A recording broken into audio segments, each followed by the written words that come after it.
Self-care is not selfish. If you're focusing on yourself, you're being self-centered, isn't that self? No, because me taking care of myself makes me better for you. I Yes. can't be a good wife if I'm over here in a ball, a mess. I can't Yes. be there for my husband in the way that he deserves. It's selfish for me to stay drained and not be present for my husband. You don't get self care when your to do list is done. You do the self care so that you're better for your to do list.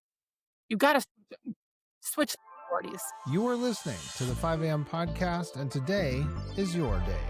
Good morning, early risers and dream chasers. Welcome to another episode of the 5 a.m. podcast, where we start the day with inspiration from people who are changing lives. I'm your host, Michael Clausen, and today we have a very special guest who embodies what it means to live with intention and purpose. Meet Karla Joy, a virtual beauty and wellness coach whose mission goes far beyond fashion, lipstick, and skincare routines. Karla specializes in helping women rebuild their confidence, establish powerful self-care practices, and, as her name suggests, reclaim their joy. Through her platform, Beauty by Karla Joy, she's created a movement that connects inner wellness with outer beauty, helping countless women transform their lives through accountability, goal setting, and empowerment. Now, when she's not coaching clients through breakthrough moments, you'll find her sharing wisdom through her newsletter and Instagram, which is at Beauty by Karla Joy, where she built a community of women supporting each other and their journeys. Karla, it's an absolute pleasure to have you join the 5 a.m. podcast to share your light with our listeners. Welcome to the show. Thank you so much for having me. Wow, what an intro. That's good. Thank you. I'm very excited to be here. Thank you for having Yeah. me. Happy to have you here. And, just before we got started, we were talking about WDJY FM in Atlanta and Denver Open Radio, but we're in multiple countries around the world. So shout out to those in Latvia or Brazil or Estonia. And even on the African continent, thank you so much for tuning in to 5 a.m. podcast today. Now, Karla, your brand emphasis, Reclaiming Joy, I got to ask you about that. Was there a specific moment in your life when you realized you needed to reclaim your own joy? And how did that shape your coaching philosophy? Born with the name Karla Joy, joy has always kind of just been in the forefront of my world. But, I went through a pretty tough time, and it's kind of started with when the pandemic went started, and I lost my mom at the same time. I lost my dog at the same time. I lost my best friend at the same time. And it was just this, it was like I lived this fairy tale life up until 2020, and it hit me like a ton of bricks. And I realized how precious life is, how short life is, what a gift every single day is. And that made me think, okay, you know what? Am I even doing what I really want to do with my life? And the answer was no. And I thought, well, what do I want to do? Well, I knew I've always had a passion for beauty and wellness. So I started partnering with brands and just started creating content and helping women pick out makeup shades and pretty simple things for a while there.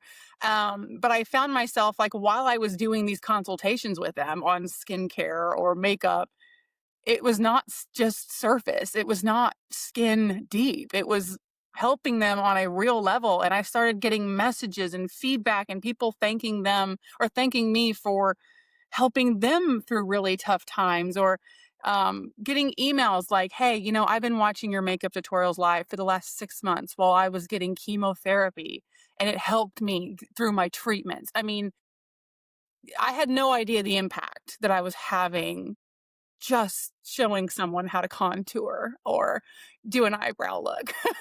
So it was life changing and it was eye opening. And somebody mentioned, have you ever thought of being a life coach? And I'm like, I don't know what that is. I know what a therapist is. I don't know what a life coach is. And they're like, well, think of it this way. A therapist helps you work through your past. A life coach helps you build your future.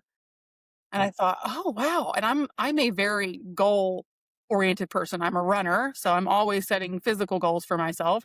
I'm into nutrition, so I'm always setting goals for that. And I thought, well, I can help people do that, I think. Like, why not? So I just signed up took the classes, got my certification, and one thing led to Rest. another, and I just Yeah. kinda tied it all together. The rest is history. So Yes. then your name that you use, the Beauty by Karla Joy, it really does then bridge those external beauty components with that inner wellness like you're describing. Like if we dig into that just a little bit, how do you see that these two elements actually connect, or are they a reflection of each other in women's lives? They go hand in hand. You are only gonna look as good as you feel, and you're only gonna feel as good as you look. And I often tell women, you need to like feel your glow from the inside. Like if you feel like you have good energy and you're taking care of yourself mentally and physically and spiritually, that glow is going to radiate through you. It's going to show up through your skin alone. I mean, stress causes acne, wrinkles, aging, you name it. So it matters how you treat yourself, what you put on your body, in your body. I mean, all of it adds up and it is full circle. And as a woman, especially, and I specialize in 40 and over, our age demographic has a special, set of extra needs right now. And we're going through a lot of things, and it's our mental health is taking a toll. Lots of us are tired moms and wives and all the things, and we wear a lot of hats, and it can be exhausting. And we often forget to take care of ourselves because we're so busy taking care of everybody else. So my main focus and what I work with mostly is women over 40 reclaiming that joy, finding who they are again and remembering to prioritize themselves too. Yes. So then in your conversations with your clients and people who are perusing the social media platforms, do you find people coming to this realization that, oh, I might be compensating for something, and or they're realizing that they're doing something, but they're kind of like fixing a leak. You could just repair that leak, but if you never go to the source of where that water's coming from, uh, then it doesn't matter if you're patching something up because the leak is still there. So that's what I was meaning by compensating. And they're like, oh man, you know what? I need to get to the root of this. I gotta stop. I gotta lay off the compensation. Yes, and that's kind of where I'm always talking about filling up your self-care cups. You don't want them running dry. You can't pour from an empty cup. You can't be the best version of yourself, the best mom, the best daughter, the best wife, the best employee that you can be if you are running on empty. If your batteries are low charged and you're just running on fumes, you're not really going to show up as you and fully and be present in all those moments that matter the most with your kids and your family. Like, I mean, think about just doing homework with your kids. If you're glazed over and you're checked out and you're exhausted, you're not really present. You're missing really key moments in yours and your family's lives because you're on empty. So you got to fill all the self-care cups. And again, that's physical, mental, spiritual. All the cups have to be full on a regular basis. Right. And inch by inch, it's a cinch, ladies. Yes. Yes, and Don't I get I overwhelmed. will tell you, people get really overwhelmed because 'cause they're like, "I don't have time for a self-care day," and I'm like, "No, no, no, no, 5 minutes a day. Every one of you have 5 minutes. If you shower, then you have 5 minutes. You can take your shower time and turn that into a self-care moment. You can light a candle, turn on some music, turn down the lights, and practice a meditation. That's self-care. It's so many different ways to do it. I mean, I went as far as creating I literally have a guide that's 100 free self-care activities, whether you have 5 minutes or 30 minutes, just because I always heard, "I don't have time, I don't have time, I don't have time." And I'm like, "I promise you, you have time." Yes. So if we've piqued someone's curiosity, and we do have a comment section, so you can always write something in there, but how can people get in touch with you for Well, that mainly very list? beautybycarlajoy.com. I mean, Yes. everything is at beautybycarlajoy.com, but you can also find me on pretty much every social media platform at Beauty by Carla Joy. So you just look that up, you're going to find me. And on my website, that's where you can find everything from my coaching, my podcast, my free guides, all that downloadable content there. Everything is in one place, really streamlined and easy to navigate. Stellar. That's great. Yeah. So there's a Japanese proverb that says when men and women are bumped, They're like teacups, and what's inside comes out. So you're talking about the cups, which I need to circle back to. How do you know what to put into a cup and what not to put into a cup? Well, I often say everything that you're doing in your daily life, you probably should stop and ask yourself how it's serving you. I have fun acronyms I do with clients, like that we wave our magic wand, and the word magic spells out, you know, M for movement every day, A for alignment every day, G to practice gratitude, I to listen to your intuition, and C to connect with people. And if you're not meeting all those things every day and you're not listening to your own intuition and you're doing things that aren't serving you whatsoever, then you're never going to fill a cup. So you really have to identify like what brings you your joy. If you can answer that question and then answer, am I doing something to bring myself joy every single day, even if it is 5 minutes, that's going to tell you whether or not your cups are full or not. Right.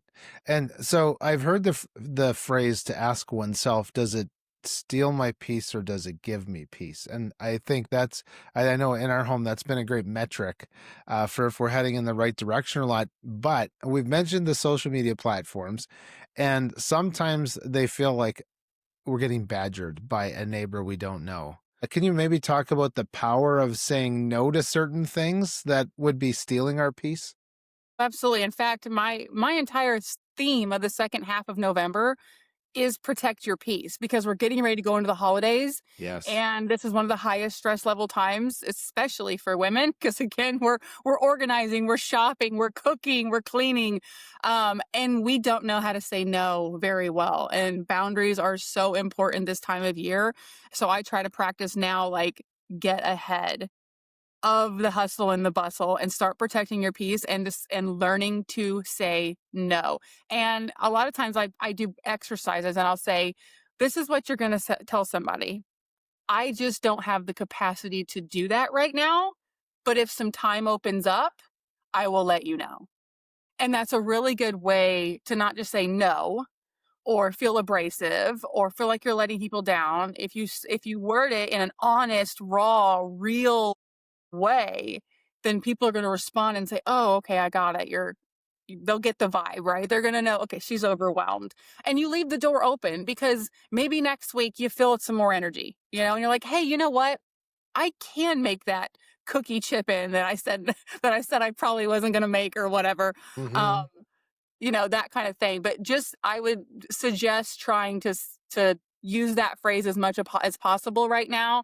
And then if you feel like you have the capacity to sprinkle some things in later, that's great. But don't like stack your cards too deep right now and say yes to everything.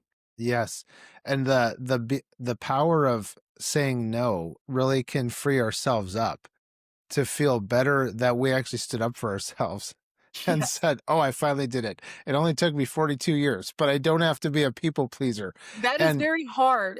I will it tell is you, that's very one of the hard. hardest things I Yes. work with a lot of my female clients is saying no. Mm. It's a very hard thing to learn to do. It's hard in general for women to speak up. A lot of women don't think their voices count, or they're taught to kind of, go with the flow or kind of just be submissive or whatever. I mean, it's true in so many different cultures, not just here, but sometimes it's hard and scary for a woman to say no or to have her voice heard. So that's like coaching sessions that I Yeah. can't even, like we need to talk therapy then, right? Like we need to really learn. But I do try to offer some guidance, I Yes. should say. I'm not certified to help with, mental health directly, but I do feel like if you just take those little practices and phrases and you learn to start using self affirmations every day, you start to become more confident and then you find your own voice. So it's Yes. really about repetition and practicing being strong and heard. Yes. And you're not being mean. You're just actually telling it like it is. You can Exactly. speak the truth. So journaling then sounds like a really important component of this. Can you talk about that component of the coaching and even living process? Yeah. So the first thing I start with every client is always a gratitude journal. Every single day you start your day with gratitude. You name at least one thing that you are thankful for. And people will say, well, I don't know what I'm thankful for. And if you can't think of anything else, then you write down, I got to wake up today. I got another day. That's enough to reset your mind going into your day.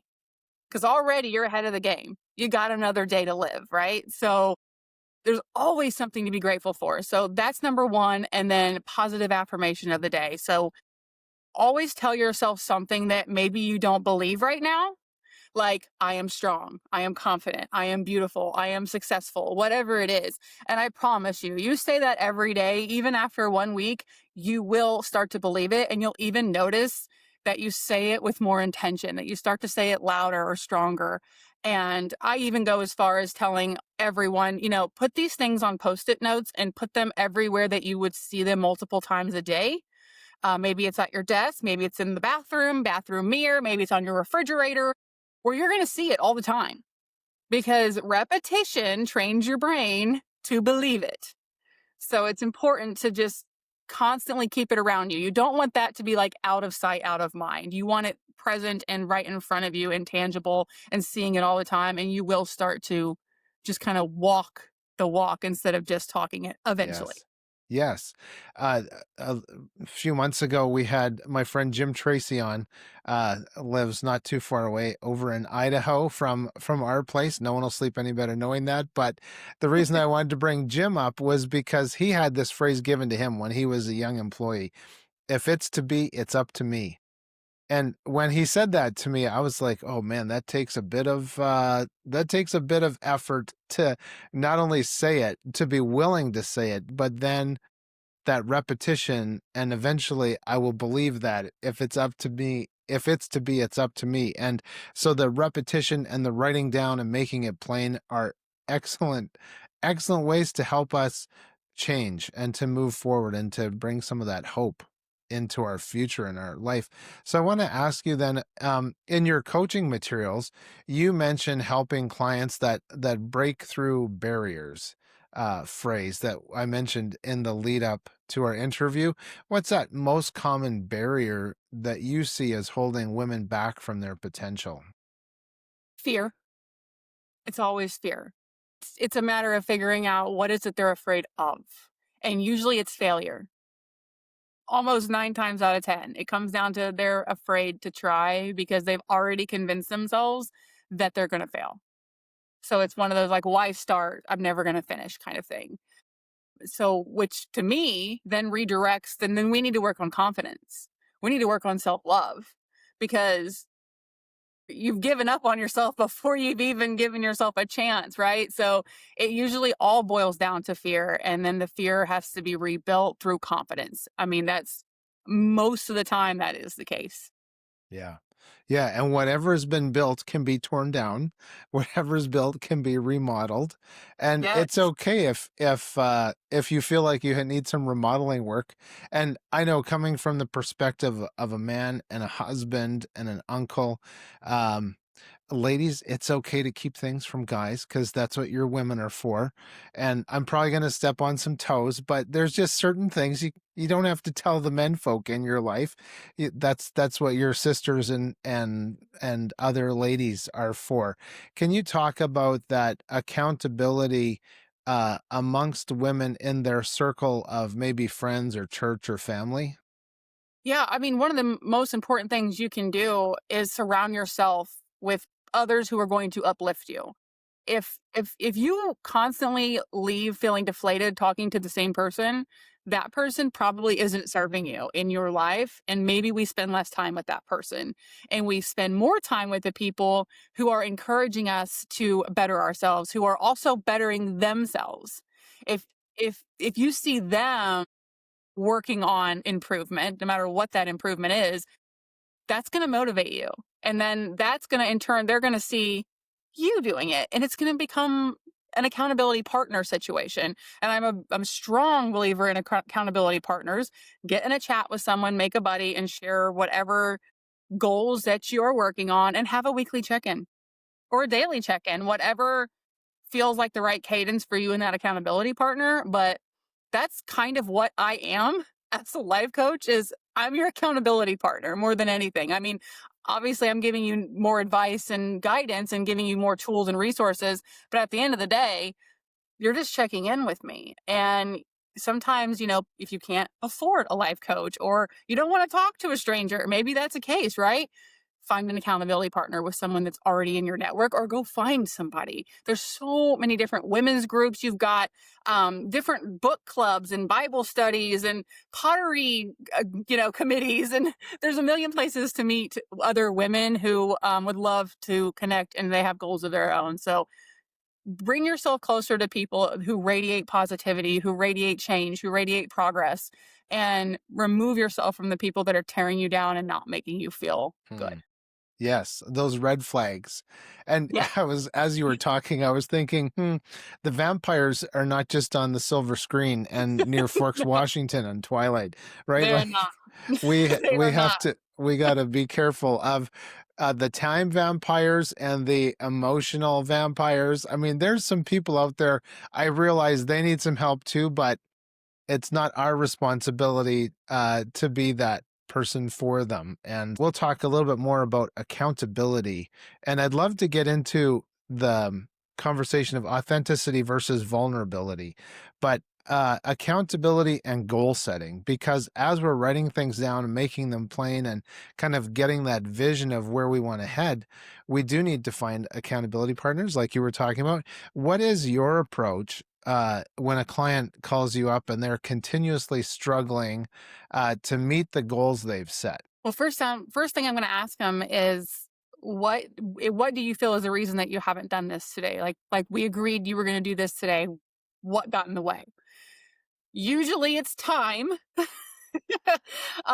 which is where we work on time management skills, and that's 4 other coaching sessions that we can learn time management skills, even time blocking, using a planner. My main thing is I make my clients set alarms on their phones for a certain time of the day. And if they haven't completed said task by that time, that's like their last call. So you can be your own accountability partner too, just by setting alarms. Like if you were supposed to have, say I'm working with somebody who's trying to change professions and they're working on resume building and job interviewing skills, and they were supposed to have this part of their resume buffed up by the next time we met. Well, then I'll say, okay, if you go to bed at 9 p.m. every night, how about we set an alarm for 7 p.m.? Last call, work on resume time, right? And you block that time in your calendar as well. Like look at what you're doing for the next week and say, where can I plug in that time I need to work towards my goal? So that's really a way to keep yourself accountable, is actually writing it down, making a plan, scheduling it in, and then setting reminders so that you don't forget, because we all get busy and we all forget and time just gets sucked away so very, very quickly. And I will usually ask them, if they say, well, I didn't have any time, I'll say, well, how long did you scroll social media last night in bed? And almost always, well, maybe 10, 15 minutes, multiply that by 7. There's the time you could have spent to change your entire profession by fixing your resume. Right. And we've also, I'm sure most of us, if not all of us, have seen like either Office Space or Bad Bosses 1 or 2. And we had Thomas Becker on. He's a business psychologist, and he was talking about terrible bosses. And so we might be great employees, but we have this terrible boss. So I think we could then set an alarm to say, you know what, I'm going to do 30 minutes of something that's going to help me get away from the terrible boss. Yeah, So, 30 minutes of putting in job applications. hmm Yeah, because if you yeah, don't act, it's not going to ever change. If you really want out of that situation, you got to do something to get yourself out of the yes, situation. So that's something. Professional coaching is something that I, for some reason, has really built, especially in this last year. A lot of people are really wanting to move directions and make those changes, and obviously, the economy has a lot to do with that. But it's interesting how beauty and wellness. I ended up doing a lot of professional coaching. yeah. Just by default, which I actually ended up having more experience in than I thought I did, being in the professional world as long as I was, project management and things like that. But it's unreal how many people want to change their situation. They just don't know how. And they just, a lot of times, it really does come down to just time management and accountability. Yeah. Yes, so true. And I was thinking as you were talking about that phrase that says the eyes are the window to the soul. And can you talk a little bit about how if someone's struggling with their outward appearance, it might actually have more to do with what's going on than on the inside than external things? Absolutely. I mean, as women, we tend to look in the mirror and we only point out what we don't like. That's very, very common. Um, we're never going to love every little part of our body. Most of us are just not born to look like the most popular movie star in the world, right? We're just not. It's not what the real true women human body looks like. So there's always going to be things we want to change. But if we can like maybe not think about what we want to change and start listing the things that we actually love about ourselves, that's going to change a lot right there. And if you start even by with the outward parts, I like my hair, or I like my nails. I mean, find the things that you do like, because that dialogue, that positive dialogue, is going to start changing that mindset. Your mind is so powerful and it does control your body as well. And it works the other way. So if you're not eating well, let's say you're having a lot of sugar. Sugar is going to lower your immune system. It's going to make you tired. It's going to make you sluggish. Therefore, it's going to make you more emotional, more irrational. And then because of that, you're going to be harder on yourself because you're tired and you're irrational. So that's why it's so important to, like, if you don't know why you're beating yourself up, ask yourself, am I sleeping enough? Am I eating enough? Am I hydrated? Because like 78% of Americans, I think it is, aren't even properly hydrated. And we think, oh, well, that's not a big deal. It's a huge deal. That right there, hydrating, I mean, I don't know how many women I've helped with their weight loss programs. I'm like, maybe stop focusing on all the food and start focusing on how much water you're drinking. You're probably still hungry because you're thirsty. Yes. You're probably tired because you're thirsty. And that also is part of beauty too. If you're underhydrated, your skin breaks out, it dries out, it sags, it's not glowy. And guess what? When your skin doesn't look good, then now your makeup doesn't look good. So you're trying to do your makeup and you're like, my foundation looks awful, my blush looks awful, everything I do looks awful. And it just starts to, yeah, they start to just kind of go off the deep end, so to speak. And it's all because you just need some more water, you know? So it's Yes. really listening to your body's cues and taking a moment to like separate yourself from the situation, because it's probably not the makeup. It's just something that your body is needing, or your mind. You might just need some rest, or maybe you just need some spiritual time, or whatever that might be. There's a cup empty somewhere. It's not the blush. It's not the lipstick at the end of the day. It's something else. You just got to figure out. Right. And I am no nutritional expert by any means, but I do know that our bodies intake and they discharge. And if they can't discharge through the designed creative channels for that, we get it coming out through our largest organ on the skin. Your body's got to do something with it, and because we're not drinking, it can't flush it out. So it's got to like just stick it out on, you know, the most visible spots. Yeah, Right. I tell women all the time. I mean, I work with skincare companies, and I'm not saying that all the skincare is worthless, but at the end of the day, if you don't have any money for any skincare, just drink a bunch of water. It's already going to, right there, is going to probably improve your skin 50% without having to even use a moisturizer or a cleanser or whatever. Just the water alone is going to make a difference, or cutting some sugar. Get less sugar out of your body. Your skin's going to thank you for it. On your website, we'll go from the real world to the virtual world. You highlight that importance of creating boundaries. So for someone, maybe they've struggled to set healthy boundaries. They know they need to create some boundaries. What is a simple place to start with that? I'd say a simple place to start is look at where you're spending your time that isn't serving you. And that's where you start placing boundaries. So if you're spending a lot of time doing tasks that, yes, maybe helping other people, and I never want to discourage people from helping other people. You should help other people. But you're going to be a lot more helpful when you are like full geared, when you're in a full cup, right? So you have to like decide where to spend that time. And I always say, let's do this. Let's break down the time you have in a day and let's just consider putting you first. Let's schedule 8 hours of sleep. Let's schedule 30 minutes of movement. Doesn't matter what that movement is, but we're going to move. I need you to have 10 minutes outside, grounding or in the sun or both. Period.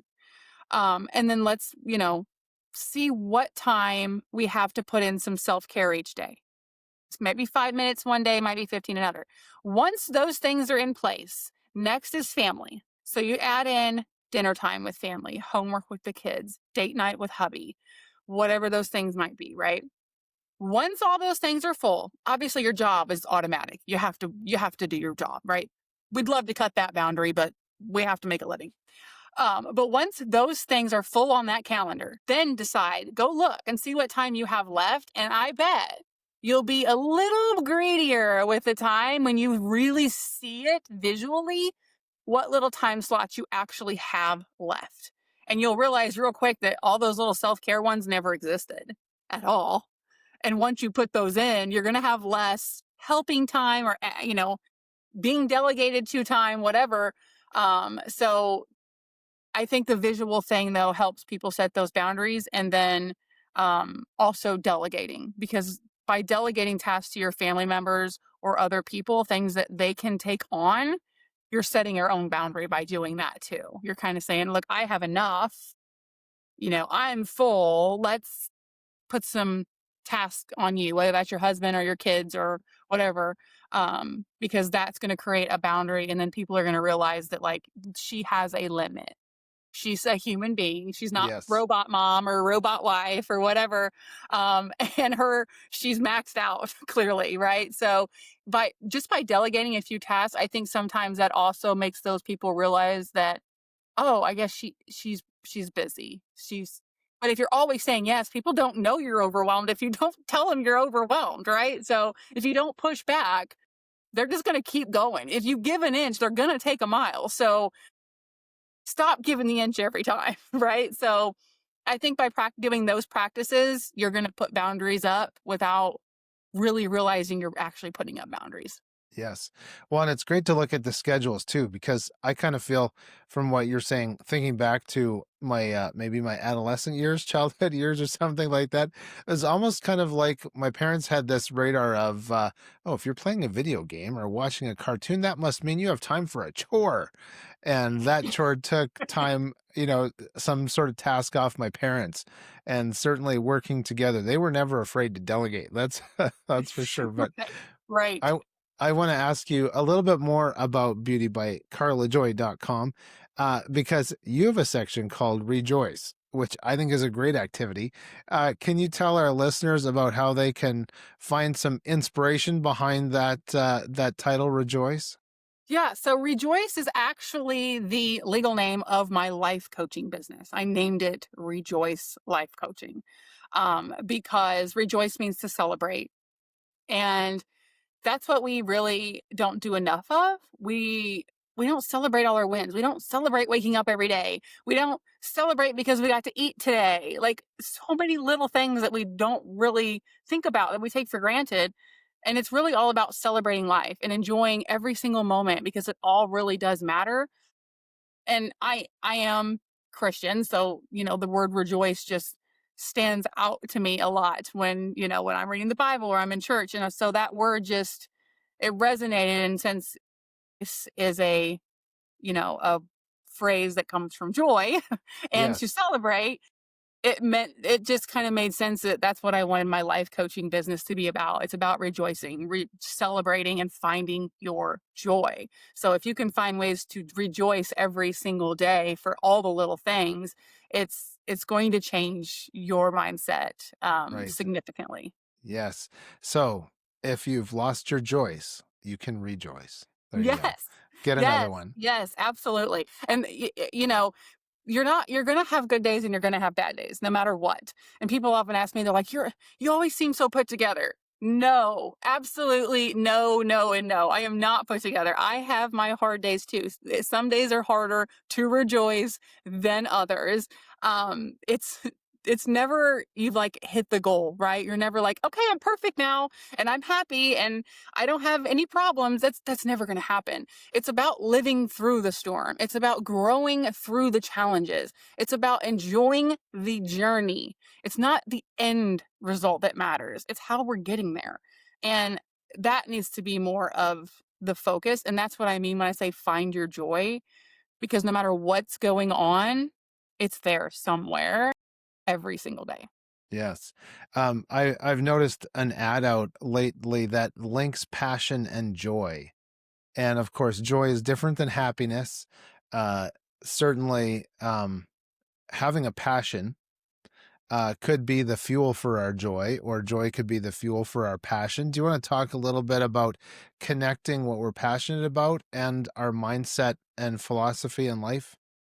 Yeah, I think I know for me, because I'm doing what I love, that has changed everything for me. When I was no longer working for the man Yes. and I was terrified to start my own business, but I'm like, oh my gosh, like I get to do something I enjoy every single day. And when you follow passions, joy comes with that. It does you don't even have to really think about it because your passions are your drives, right? It's like that inner urge to follow your dreams and reach for the stars and all those things. And you're inadvertently going to be joyful because those are your callings. That's your intuition. That's your gut. That's could be a higher calling telling you what you're meant to be. It could be your purpose in life that you don't even know is your purpose, right? Like I didn't grow up saying I'm going to be a life coach and I'm going to help women with beauty and wellness. I had no idea that was going to be my purpose in life, right? And it may not be my purpose 10 years from now. I could be doing something totally different. Even myself, I'm like, I'd like to write a book. I'd like to, there's all these other things that I'd love to do. I'd love to do motivational speaking. So I don't feel like my purpose is completely fulfilled yet. I have other passions that I'm still working towards. And all those things keep me excited and motivated and spice up life a little. And all those things are bringing me joy. So I always tell them, listen to your passions, follow your dreams, follow your heart, follow your intuitions, because you only live once. Worst case scenario, oh, I didn't get to be a motivational speaker. It's okay. I still got to be a life coach. I still got to help women with beauty and wellness. I still got to do other things.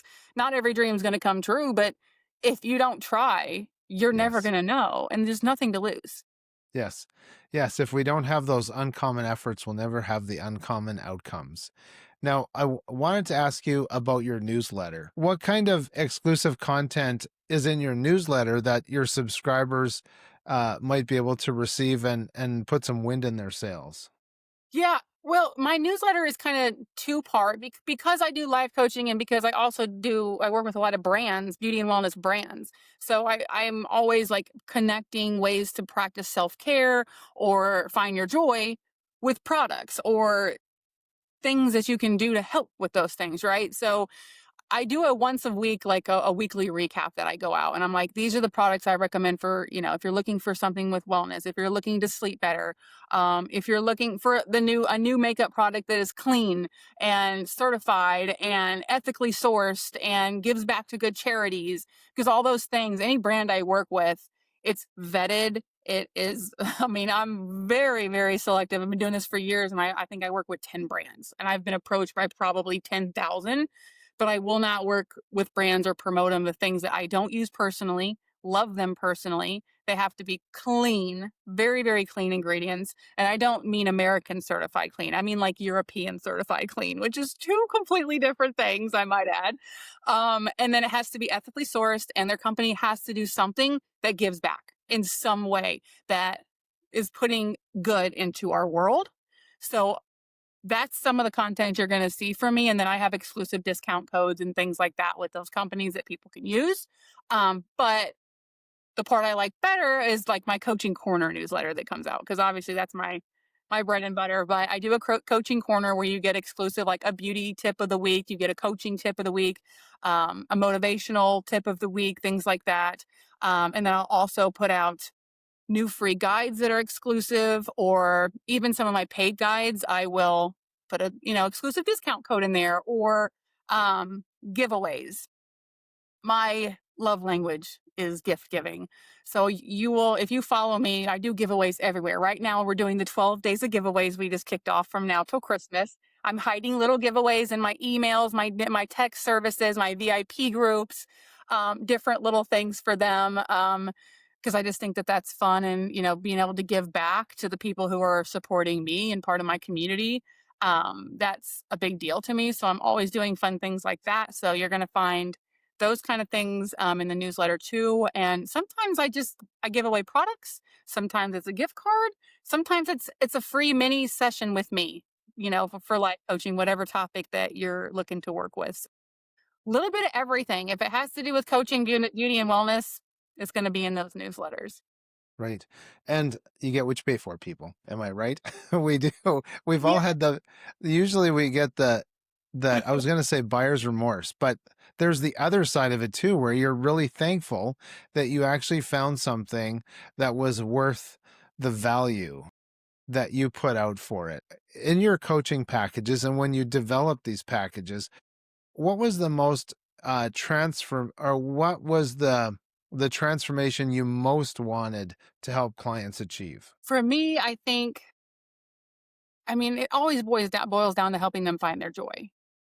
And I think my job is to figure out what is that joy that they're missing and how do we get them there?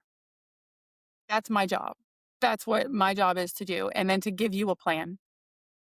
That's, here's a step by step how we're going to get you there. And my job isn't done unless get you to that finish line, right? To get you that joy. And even if it's something very small, I help women with weight loss or um, building confidence, professional job changes, or I do just self care coaching where my job is to check in with them every day and like, what'd you do for self care today? Because they're like, I just can't do it without your help. And what's interesting is I did the most recent research, and you are 70% more likely to hit your goals when you have a coach. And a lot of that is because you've financially invested in it, right? So you're more likely to be like, let's take this seriously. I spent some money on it. I probably should do it. And because you're checking in with me weekly. And you know that I'm waiting, going, she knows I'm supposed to be doing this, and I got to have an answer when I get back to her next Tuesday or whatever, right? So it helps people that way. So I think that it's just helping them find their joy is the best way to sum it up. And like I said, a lot of times it just comes to teaching them confidence and how to manage their time. Right. And I guess we could look too that joy is actually a tool in our tool belt. You talked about the grief that you were dealing with, and can you talk a little bit about that? It's probably a bit of an emotional thing, so I don't want to push the wrong buttons, but just in people go through a lot and they don't always talk about it, and they keep stuff hidden away under the covers. So can you talk a little bit about some of those emotional things? Yeah. For me, I hadn't really experienced what I would consider a loss. My grandparents had passed when I was younger, but that always felt like, oh, it's you expect it. It's your grandparents 80 years old, and there's still mourning you're gonna do. But when you lose someone close to you very quickly and suddenly, and especially while we're going through a pandemic and everything's awful, right? So you think about, for me, the hardest part was when my mother got diagnosed is I couldn't go to her doctor's appointments. We couldn't be with her. She had to go by herself because no one was allowed in the hospitals because of everything happening. And you would think when someone's terminally ill, that's when you want to spend more time with them. That's when you're like, let's go take a final trip. Let's go do something you've always wanted to do. And we couldn't do anything. We couldn't even see her. So it was like a double whammy of all these things going on. And for someone like me who's honestly had a very blessed life, and I grew up with a my two parents were together my whole life. My middle class citizens. We took vacations. Like we weren't rich, but we weren't. We had food on the table and we had clothes on our back, and all the things. So for me, I hadn't. I hadn't had a down like that. Like I hadn't, and with so many things happening so quickly when it did, like my dog was 14, also got cancer, passed away the same year, lost my best friend of my from childhood to suicide the same year, 2 weeks after his mother passed. Our mothers passed very closely together, and he didn't cope with it, right? So that's a lot for a person to like never have experience with grieving and then all this at once. And it was like, I didn't know what anxiety was. I didn't know what I was feeling. I'm like, something's wrong here. I mean, I'm not functioning like I normally function. And my whole vision and my whole goal every day was just to make sure my dad was taken care of. I moved him in with us. Like, I just wanted to make sure he was okay. He wasn't lonely. And I never really like focused on me at all. I just kept, like you said, it was bottled up. I was worried about everybody else but myself, my sister and my niece, and I brought all the family and making arrangements and being the responsible adult, right, trying to hold it together. Um, that I wasn't taking me time, and it took a toll after a while. I was like just completely drained, and once all the dust settled, it was like I just felt off, So I'm like something's just not right, and I'm like, I wasn't really like putting on makeup anymore like I used to and things like that. And my husband's like, you're not being you. Like you're, you're losing you. So once I started realizing that and I'm taking, started taking steps, I realized that like we have to spend time with ourselves. We have to, take that bubble bath. We have to like, do that pampering session, or maybe it's reading a book with a blanket in a corner or whatever it is, but we have to be able to have that self-care.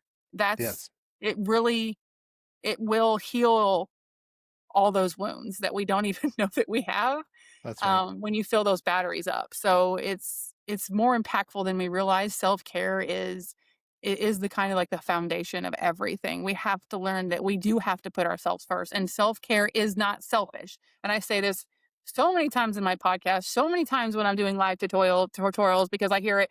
Well, if you're focusing on yourself, you're being self centered. Isn't that Uh-huh. selfish? And it's like, no, because me being taking care of myself makes me better for you. I can't be a good wife if I'm over here in a ball, a mess. Like I can't be there for my husband in the way that he deserves and that I should be as a wife. So it is not selfish. It's selfish for me to stay drained and not be present for my husband or my kids. It's the other way around. And we have to like retrain our minds to understand that you don't get self care when your to do list is done. You do the self care so that you're better for your to do Uh-huh. list. You As got to part of it. That's switch right. priorities. Yeah. You get a lunch break at work. Yeah. And unfortunately, we have an epidemic of working through lunch breaks Yeah. and coffee breaks and all of that kind of stuff. But uh, from a guy's perspective, I know that my time in the workshop or out on the motorcycle, that's like the male version of self Yeah. care, Yep. and it is a necessity for everyone.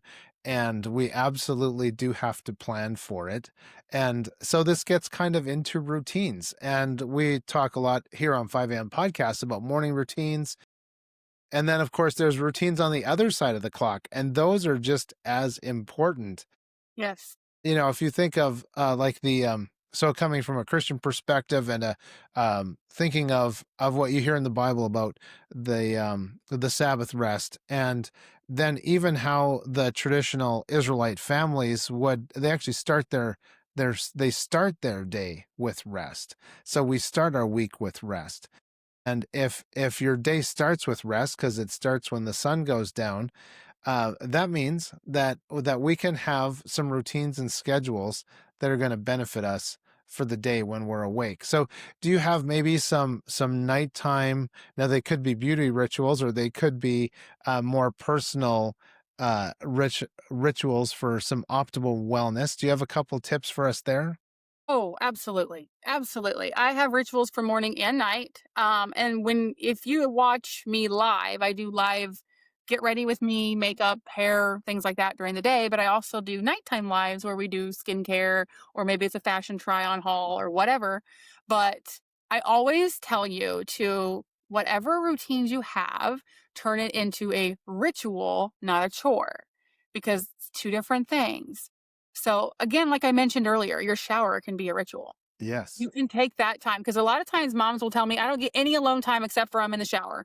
All right, then we're going to own that shower time. We are going to like make that the best shower you've ever had in your whole life, right? You're going to choose all your favorite products, your favorite scrub, your favorite hair mask, whatever, and we're going to make it a moment. Same thing when, let's say, you're brushing your teeth.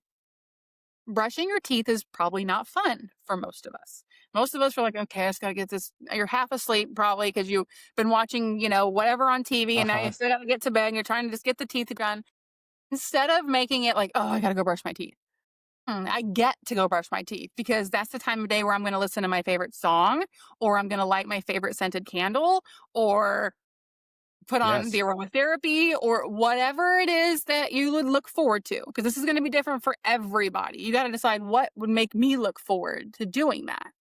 And you're going to turn that whole routine into a actual ritual and you're going to make it fun and something to look forward to and it's going to help you wind down and get ready for bed. And the only rule I ever put on this is please don't let it involve a screen Yes. because Thanks your for body mentioning that. cannot wind down with blue light. That's right. So I just my my wonderful helpful wife just went over to my dresser nightstand and she got me the book right now that I'm reading because we know that this monstrosity of an iPad. Oh Mhm. man, if if I'm in bed with this, boy oh boy, it can be lights out when the lights are out. If I'm in bed with this thing, oh man, the Black Yeah, Mirror with the blue light, it's like, I don't yeah, know, 3 hours later and I'm still like, "Oh, why was I surfing the internet, putting that yes, wrong color of light into my eyes?" yes, And that the sunrise and sunset is usually a way that I end off the show with, and of course our logo is orange because the right kind of light at the right time of day is so important. yes. And um, so thank you for sharing that information about the ritual. And yes, please avoid technology like, I don't know, at an hour before bed, thereabouts, Yeah. maybe 30 minutes. The morning too. Is that I right? always say, don't let the phone be the first thing that you look at every day. Don't let it be the news or social media or anything like that. Let it be your gratitude journal or your Bible or whatever book that you are currently enjoy reading. Hmm. Something that doesn't have blue light, that doesn't have to do with the outside world as well.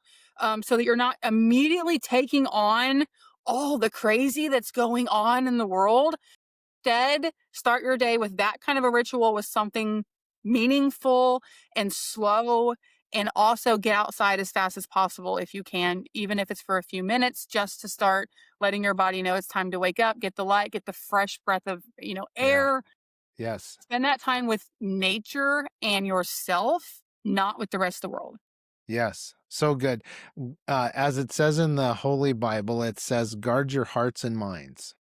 So that's an Yes. excellent way. Thank you for saying that. Even if you're not into, let's say, Christianity or religion or something, guarding our hearts and minds is just so critical.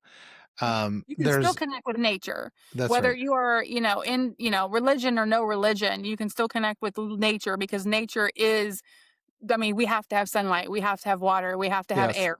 Those are non-negotiables, whether you can't just not believe in that, right? that's So right. you need these things. There's no arguing that. I'm not going to try to argue that one, right? That's right. So that's why I say maybe it's just reading your favorite book. Maybe, Hmm. devotions aren't your thing. Bible study isn't your thing. That is totally okay. That's That is okay. never, something that I say you have to do that.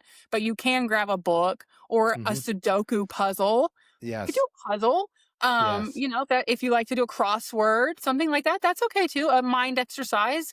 Um, but again, try to get outside if you can. At least open the blinds as the sun's coming up, or if it's already up, just to let that daylight come into you. And maybe it's only 9 degrees outside, and you can't really get out there. Yes. That's okay. But at least try to get the UV rays to come to you, and do something that is non-electronic and does not connect to the outer world. That's right. That briskness in the morning now, especially as we're getting close to the holidays. Yeah, And yeah, we because we do live close to the mountains, we were out last night or the night before, and there was weather changes going on around us, and we both went outside and it was like, wow, smells like winter is Yeah. on the way. Yep. And Yep. of course, We it's got our our first choice snow to. last night. So first in the Midwest, we got Oh, 2 inches on our wow. doorsteps today. So, grounding didn't happen this morning for me. I did not go Yeah, stand barefoot in the snow. But I did open my back door. I had my cup of coffee. I did my Bible study. I let some of that cool air kind of hit me to kind of, get the senses moving, let the sun kind of pour in a little. But yeah, grounding didn't happen. So not everything can happen always, but there's always something that we can do. that's right. And so then wanted to ask you, as we're getting close to wrapping up, about confidence. Because that is something that, of course, both men and women struggle with. But let's talk about the women centric world right now of confidence. So this could be in skills or knowledge or appearance or something like that. Is there one mindset shift that you would suggest that goes deeper than just loving yourself when it comes to confidence? Um, Stop comparing yourself to everyone else. Just work on bettering yourself. And when I say bettering yourself, do the things that you feel like is going to make you feel good. If not wearing makeup makes you feel better, do that. If wearing makeup makes you feel better, do that.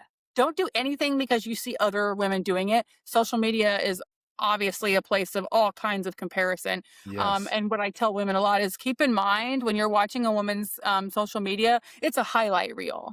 They are Yes. not very often showing you the lows. They're showing you a lot of the good. There's probably a lot of things they're not showing you though. And there's also filters and edits and AI that are fake and not real, and that they don't look like that when they wake up in the morning. I assure you that they don't. So don't think you're supposed to be waking up looking like that. So honestly, it's more about just start learning to feel good in your own skin. And it is okay still, though, to celebrate your body, celebrate the things that you love about your body, accentuate your features, wear the clothes that make you feel good. If you put on an outfit and you feel shrunken or uncomfortable, or like you feel like you're going to be adjusting it all day, get rid of that outfit. If you put on a nice, cozy sweater, like what I'm wearing today, and you're like, oh, it's like a warm hug on a snowy day, Yes. wear that outfit. Don't wear it because you're like, oh, but so and so is going to think this looks good or this isn't going to look good. No, no, no, no. Don't follow trends. Don't wear something for somebody else. Do what makes you feel good. If a purple lipstick makes you feel good, then wear the purple lipstick. Yes. And don't be camera ready, be you ready, right? Absolutely. Yeah. Always. You got to Yeah, look at yourself more than anybody else. So exactly. don't worry about what other people are thinking about you because I'm telling you right now, they're full of their own insecurities. Mhm. They're not judging you to the extent that you think that they are. Exactly. Absolutely correct. So, Karla, thank you so much for joining me today for the 5 a.m. podcast. Thank you so much for having me. This was a blast. I Yeah, appreciate it. it was a lot of fun. So, ladies, I was going to say ladies and gentlemen. I'll say ladies and gentlemen, but ladies, Karla shared some great and powerful insights with us today about building confidence, reclaiming joy, having our cups full, and auditing your cups. See what levels those are at. So, if you've been inspired by this conversation, here's how you can take a next step in your transformation journey. You can visit beautybykarlajoy.com. And then don't forget the / and rejoice. You can explore Karla's coaching packages designed to help you break through those barriers, achieve your goals, do those uncommon things to get uncommon results, and just have a look around and join her on the usual suspects when it comes to social media. You'll find some good productive things there. And I think you could say that, looking at her content might be like having a little pocket coach cheering you on throughout your day. And don't forget to subscribe to Karla's newsletter through her website. It's completely free. You'll receive some exclusive content that Karla only shares with her inner circle. So, Karla, thank you so much again for being here. Thank you again for having me. That was wonderful. So, ladies and gentlemen, it was an incredible conversation. But if you feel energized and inspired, uh, take a look at what she has. That self care might need to become a priority in your life. So until next time, I'm Michael Clausen. Please seize your day. Enjoy those beautiful sunrises and sunsets and all the adventures in between. I'll see you next time. Need morning momentum? 5 a.m. podcast, Wednesdays, 7 a.m. on WDJY 99.1 FM. Thanks for watching the show. Just a reminder that you can get all of our resources, other episodes, and read our blog posts at 5ampodcast.com.